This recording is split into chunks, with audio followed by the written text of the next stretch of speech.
kasama ang Smart Antibacterial Dishwashing Liquid at Knorr Cubes. Red Bulalo, tigi-tigisa kayo, please. Jude, ano yung kulay na napili mo? TJ, orange. Jet, green. Riza, red. Ara, violet.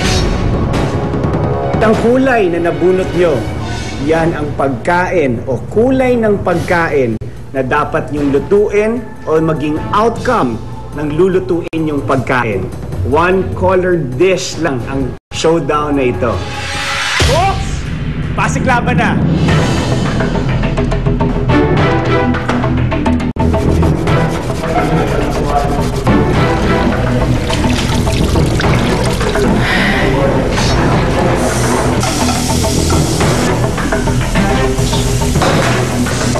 Anong kulay sa'yo? Ako, red po. Ah, okay. Pulang-pula. Mix yung meat, yung seafood, may tapos meron vegetable, may fruits din. Kompleto pala. Orange prawn salad naman ang tawag ni TJ sa kanyang orange creation. Kung kunyari salad, salad is something na as much as possible, madali siyang kainin. So I wouldn't really put the head there.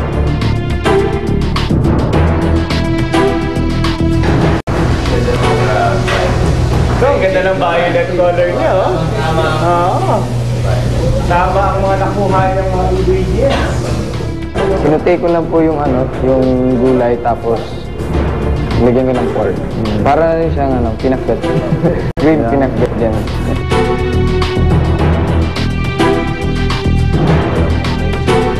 So, French style. Tapos, I'm expecting green sauce. It's very easy to, you have to boil or something sauteed, then you have to blender. You have the blender, right? So, you meaning to say, again, dapat pinaplano. Kanino kayang one color dish ang papasa?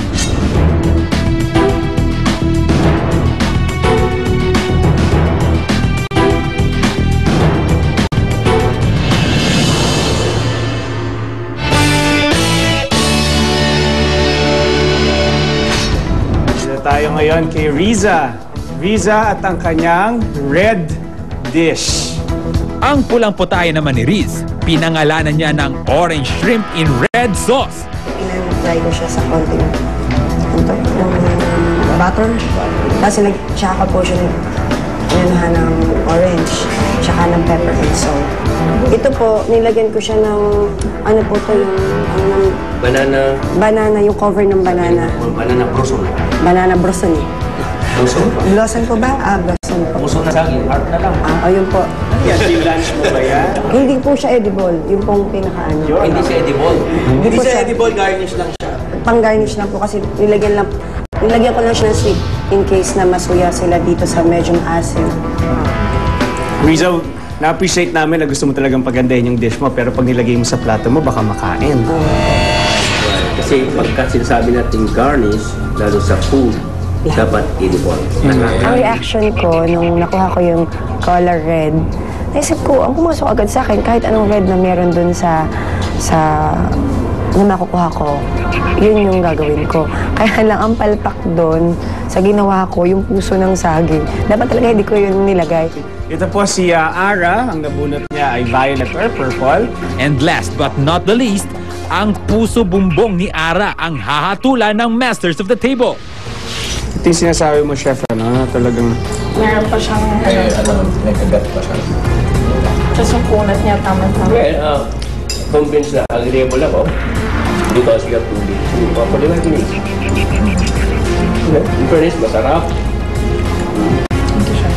Nung first, nakita ko nagustuhan talaga nila kasi what I put dun sa plate nila, naubos talaga nila eh. Within 45 minutes, hindi mo hinabol yung texture na kailangan. But, pag palalo, The procedure itself kasi binuyo ko muna siya bago ko siya ready. So, hindi naman ako naging complacent doon. Naging confident lang ako nung nakita ko yung plating ko. I was the only one na merong 100% violet. Okay, cooks, thank you very much sa inyo. Natikman namin lahat ng mga niluto ninyo. Palakpakan yung sarili nyo.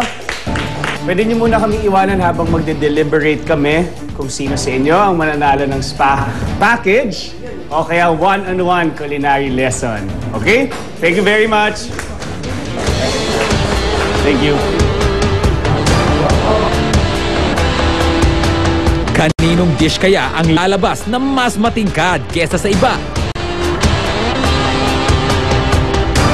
At kanino naman ang ituturing na kupas?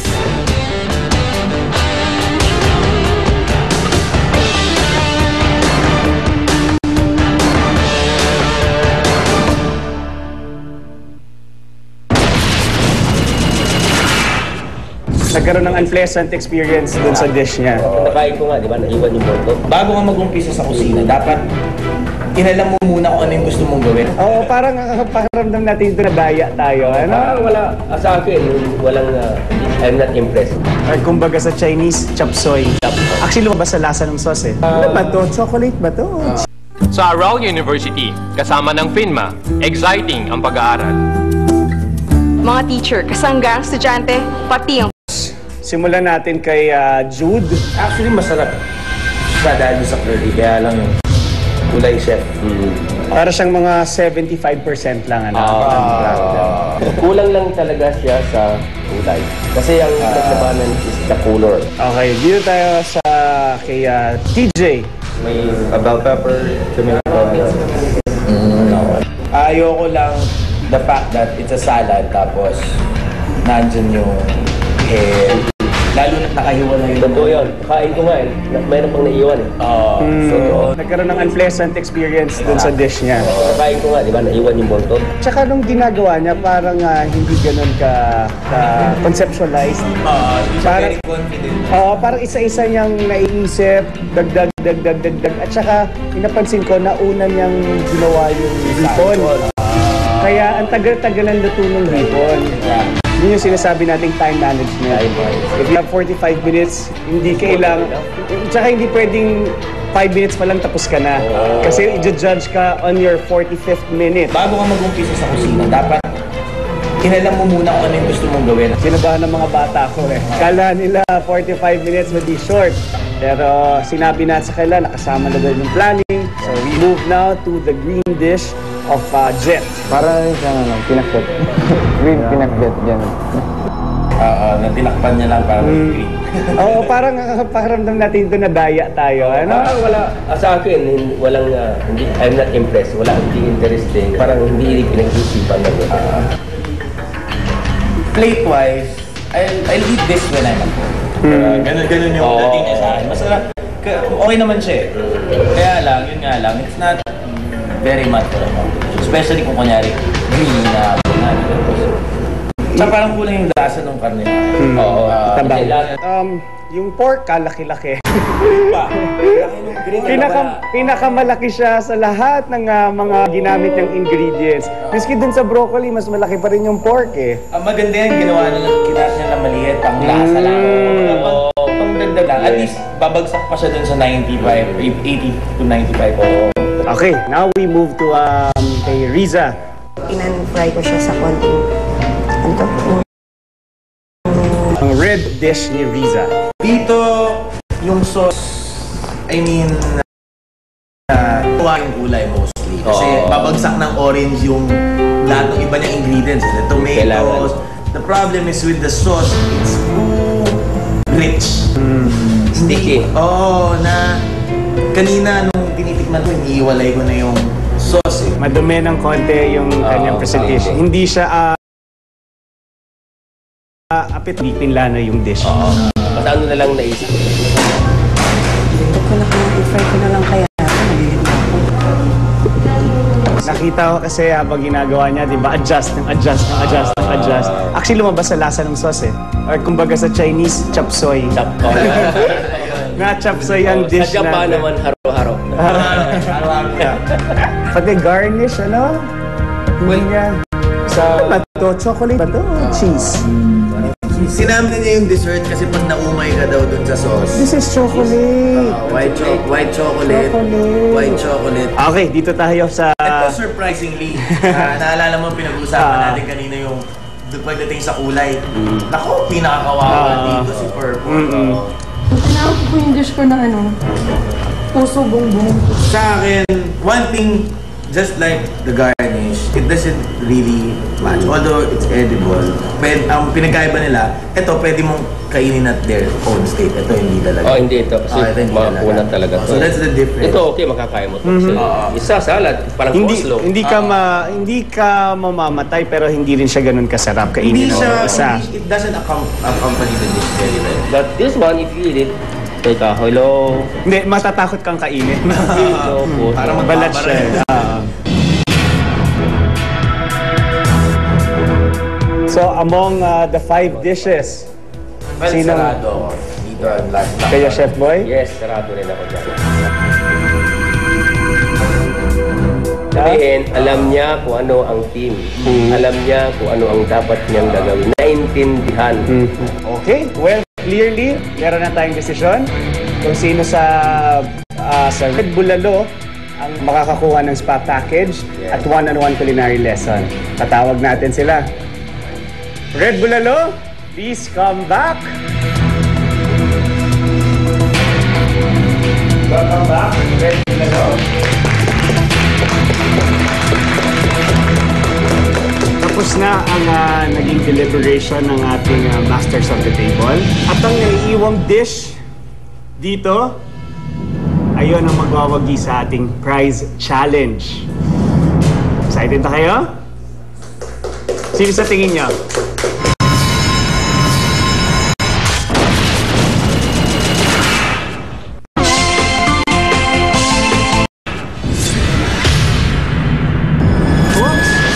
Pasok na kayo, please.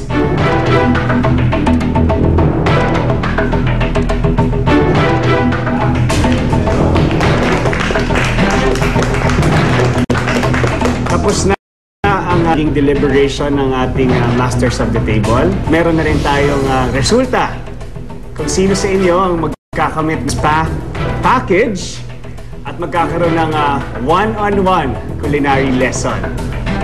Okay, handa na ba kayong malaman?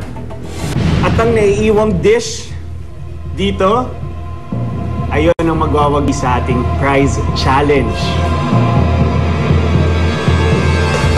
Sino sa tingin niyo? Sino sa tingin niyo? Tama, Ara, you got 96%. Ayon sa ating Masters of the Table. Siyempre, super saya ako noon. That was the first prize showdown na napanalunan ko.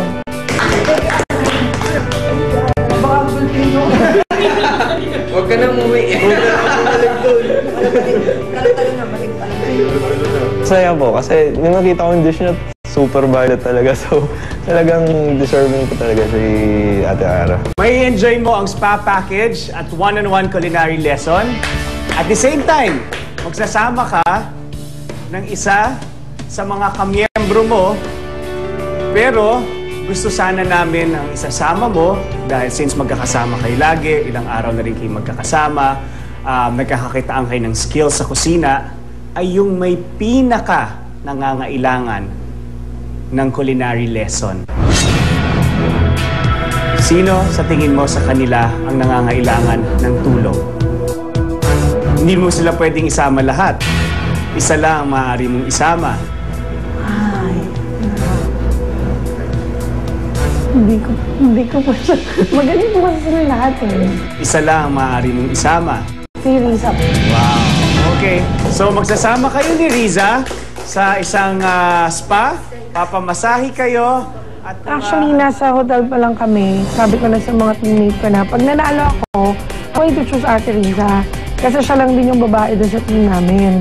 Alam ko ako napipiliin niya, pero nung sinabi na yung nangangailangan ng culinary lesson, medyo, siyempre lahat naman po kami nangangailangan nun, kaming 4.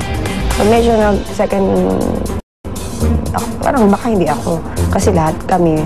Pero ako pa rin po yung pinili niya. At kayong tatlo, maaari kayong bumalik sa ating quarters. Pahinga rin. Ngunit, wala kayong spa package na nakuha ni Ara. Kami na lang yung ano.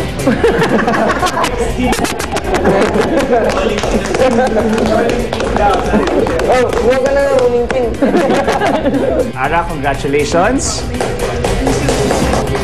Thank you very much, Red Bulalo team. Thank you.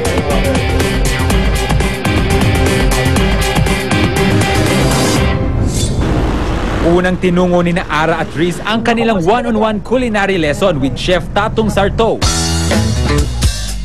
Isa sa mga hurado sa kanilang egg showdown. Chef Tatong's restaurant. It is home din niya yun eh. Oy, welcome! Good to see you again. Kumusta? Okay lang po. Oy, congratulations ha. Thank you po. Galing-galing mo daw. Totoo ba? Opo. Di ba? Congratulations. Gagawin naman natin ngayon, galing ka nagluto, galing ka nanalo, ngayon magluluto ulit tayo. Pero yung gagawin natin, tuturuan ko kayo ng simpleng techniques lang sa pag-grill, no? Yung pwedeng masundan ng mga tao sa bahay at pwede mo din magamit sa competition na to, di ba? To have, added advantage. Yung gagawin natin ngayon, mag-grill lang tayo ng pork chop. The best way to do it kasi, so that mas may control ka sa init, mas control ka sa luto niya. Kasi sometimes nagluto ka masyadong dry, di ba? Hindi mo na makontrol the food. Is to set up 2 portions of the grill. The hot portion and the not so hot portion. Now we're ready to grill. Sisiguraduhin mo na mainit na yung grill, no? Balanse na siya. You hear the sizzle. Yung naririnig mo siya, you have to hear the sizzle. Ngayon, i-move lang natin siyang konti para mag-create siya ng parang X mark ng konti, di ba? So, para we have a nice grill. If time siya na mag-caramelize nga, yung sinasabi natin na brown, no? Yung luto natin, no? Then, after a few minutes, babalik tayo na natin, no? Parang masarap na siya, no? Yung pinakita niya sa amin yung time na yun, yung tama. Yung tamang pag-grill, na may nutrients pa dun sa loob. Ganun. Kasi sa bahay medyo hindi ganun yung, yung nakagawian. After that, siguro, let's say, 3 minutes or 5 minutes on each side, no? Then, you move it to a cooler portion. Diba? So, you move it to the not so hot side so that it will cook through little by little, no? Kasi yung tendency kasi pag dito siya all throughout, overcook na siya. First time ko nakakita ng natuto ng grilling technique. Meron kaming pork chop, ganito siyang kakapal. Pero we did cook it only for about 5 to 6 minutes. I guess this is already cooked. Itong isa cooked already. Pe-plate lang natin. You let it rest for let's say 2 minutes, 3 minutes before you slice into it. So ito na siya yung grilled pork chop natin.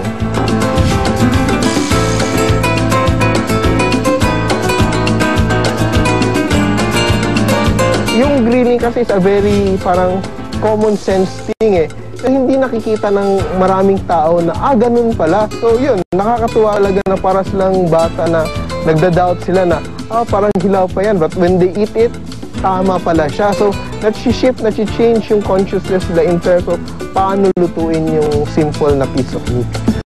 Pasado ba? Luto siya nga, no? Lambutin. Thank you very much for coming. I hope may natutunan kayo. Thank you po. Enjoy na sarapan. Nasarapan kayo. Sobrang nabusog. Hindi obvious.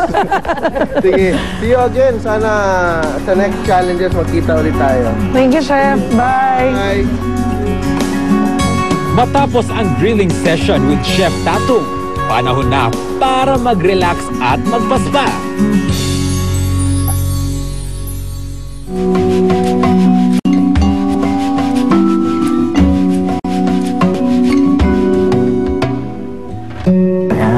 First time ko talaga nag-spa. Kasi aside from not having time for my kids, I also don't have time for myself. Kasi nga, I'm working. Kasi after all ng challenge, nakaka-relax po talaga. Sulit yung ganong moment.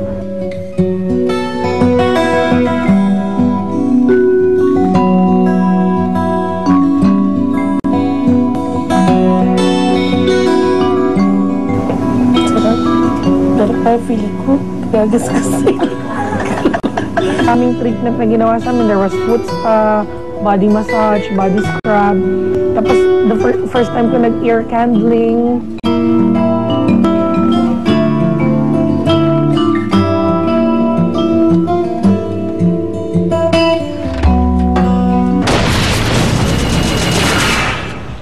Ilan ba ang may mga anak na sa inyo? Taas kamay. 3! At talo kayo ng isang team na meron lang isang member nilang may anak? Ay talaga, hindi ba masaya mga anak sa niluluto nyo? Masaya nga eh. Hindi po kasi kami hirap magpakain sa anak namin ng gulay. Wala naman masyadong gulay sa niluto nyo. Hello? Binaryo ngunit may kakaibang kakayahan. Kayang pasukin bawat sulok ng inyong isipan. Handa.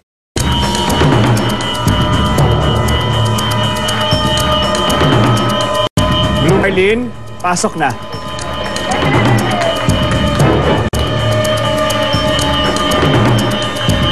No choice, kailangan i-accept mo yun. Kung meron mang elimination round, so kailangan harapin mo yun. So, may konting kaba. Hello, magandang araw, Blue Marlene. Gaganda ng smile niya.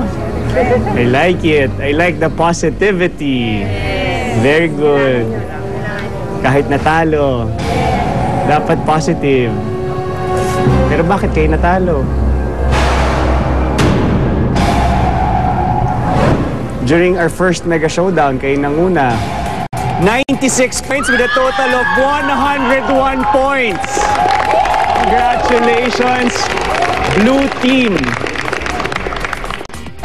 Minsan, dalawa ang dahilan kung bakit nananalo tayo, tapos sa susunod na pagkakataon natatalo. Una, hindi pinapangalagaan, nagiging kampante masyado. Pangalawa, yumayabang o lumalaki ang ulo, kaya hindi na maintain ang position. Ting, leader, what happened? Yung una po, okay po talaga kasi very smooth yung ginagawa namin. Tapos while ongoing po yung pagluluto namin, pag sinecheck kami ng judges, okay naman po lahat, wala naman masamang comment. So nakita nila yung teamwork, nakita nila smooth yung takbo nung ginagawa namin. Sino tumitikim sa inyo? Lahat po kami tumitikim. At sa inyo lahat yon ay okay? Suggest po, tinitimplahan na rin po ng bawat isa sa amin. Tingin ko po sa amin, kung teamwork, hindi pa rin nawawala, mas nag-exert pa nga kami ng effort. So teamwork, sabi niyo okay. But you failed. Ang feeling ko, parang talagang nakaka-degrade ba ng pagkatao mo kasi parang leader ka, mami ka. Tapos hindi mo nabigyan ng justice yung challenge. Sa elimination showdown na ito, bibigyan namin kayo ng pagkakataong makabawi at makabalik sa kompetisyon. Ang elimination showdown na ito susubok sa bilis ng inyong isip at lawak ng kaalaman ninyo sa mga tipikal na putahing Pinoy. 50-50 talaga. Kasi inisip ko mga kalaban ko, mga mami eh. Badikan sa pagluluto sa kusina. Blue Marlene, please take your positions. Bago tayo magsimula, ilan ba ang may mga anak na sa inyo? Taas kamay. 3! At natalo kayo ng isang team na meron lang isang member nilang may anak? Ay talaga, hindi ba masaya mga anak sa niluluto nyo? Masaya nga eh. Hindi po kasi kami hirap magpakain sa anak namin ng gulay. Wala naman masyadong gulay dun sa niluto nyo. Hello? Sa soup po, mayroon marami. O soup na nga lang yun, oh. Hindi na halos gulay tawag doon.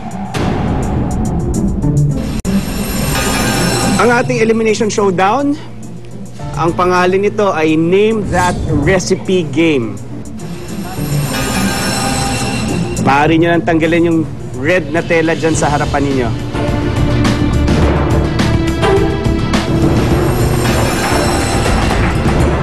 Makinig mabuti sa mechanics, ha? Isa-isa kong i-reveal ang mga sangkap ng iba't ibang klaseng putahing Pilipino. Kapag sa tingin nyo, alam nyo na ang sagot, maaari nyo nang pindutin ang bell. Kapag tama ang sagot nyo, automatically you get 1 point. At kapag mali naman, you will automatically lose that round. At hindi na kayo maaari pang makasagot at hihintayin nyo na ang susunod na round. Pag nag-press kayo ng bell, hintayin nyo munang tawagin ko ang pangalan ninyo bago kayo sasagot. Kapag sumagot kayo agad without me mentioning your name, hindi ko i-honor ang sagot na yon. Taas ang kanang kamay. Every after ng dish na nahulaan, ibabalik nyo sa ganyang posisyon.